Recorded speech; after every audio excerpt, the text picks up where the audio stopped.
இதுக்கு முன்னாடி நம்ம பார்த்தது வந்து கிரவுண்ட் ஃப்ளோருங்க. இப்போ நம்ம பார்த்துட்டு இருக்கிறது வந்து ஃபஸ்ட் ஃப்ளோரு ட்ரிபிள் பெட்ரூம். நான் சொன்னேன் இல்லைங்களா, அதான் இதுதான். ஸோ நல்ல ஒரு ரெண்டல் இன்கம் நீங்கள் இந்த ட்ரிபிள் பெட்ரூம் விட்டிங்கன்னா நல்ல ஒரு மச் பெட்டரான ஒரு ரெண்டல் இன்கம் நீங்கள் பார்க்கலாம். ஓகேங்களா? ஸோ நல்ல ஒரு ப்ராப்பர்ட்டி. கண்டிப்பாக ஒரு 15 இயர்ஸ் ஓல்டு இது பில்டிங். இது கண்டிப்பாக ஆத்தம் நல்லா தான் கட்டியிருப்பாங்க. இன்றைக்கி நம்ம ஒரு கிரவுண்டு ப்ராப்பர்ட்டி வாங்கி ரெண்டல் இன்கம் பார்க்குறதுக்கு கன்ஸ்ட்ரக்ஷன் காஸ்ட் எவ்வளோ வரும்னு உங்களுக்கு தெரியும். ஸோ அதெல்லாம் கனெக்ட் பண்ணி பாருங்கள். ஸோ இன்வெஸ்ட்மெண்ட்டுக்கு நல்ல ப்ராப்பர்ட்டி. கொஞ்சம் நீங்கள் ரெனோவேஷன் பண்ணிங்கன்னா ப்ராப்பர்ட்டி நல்லா நீட்டாக இருக்குங்க.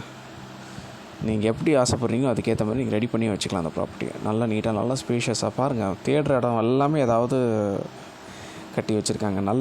நல்லா இருக்குது ப்ராப்பர்ட்டி.